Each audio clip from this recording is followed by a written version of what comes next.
পৃথিবী থেকে আমরা যদি ক্যাননের মাধ্যমে কোনো বল থ্রো করি, তা আবার পৃথিবীতেই ফিরে আসে মহাকর্ষ বলের কারণে। যদি এমন একটি বেগে বলটি থ্রো করি, যে বেগে বলটি থ্রো করলে তা কখনোই পৃথিবীতে ফিরে আসবে না, তা হলো মুক্তিবেগ। আবার আমরা জানি অসীম দূর থেকে 1 কেজি ভরের বস্তুকে মহাকর্ষীয় ক্ষেত্রের ভিতর আনতে যে কাজ করতে হয় তাই হলো মহাকর্ষীয় বিভব, অর্থাৎ ভি সমান সমান -gm/r। চিত্রে দেখানো পথে 1 কেজি ভরের বস্তুটিকে আবার যদি অসীমে নিয়ে যায়, তাহলে সূত্র দ্বারায় ভি সমান সমান +gm/r, যেহেতু বিভবের উল্টা ঘটনা।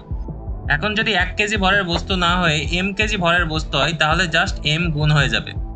আবার ভি সমান সমান যেহেতু কাজ, এবং এখানে যেহেতু আমরা গতিশক্তি দিচ্ছি, এ কারণে ভি সমান সমান হাফ mv²।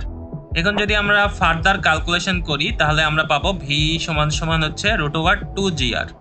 এখন পৃথিবীর আর এবং জি এর মান যদি বসাই, তাহলে তা দাঁড়ায় 11.2 কিলোমিটার পার সেকেন্ড।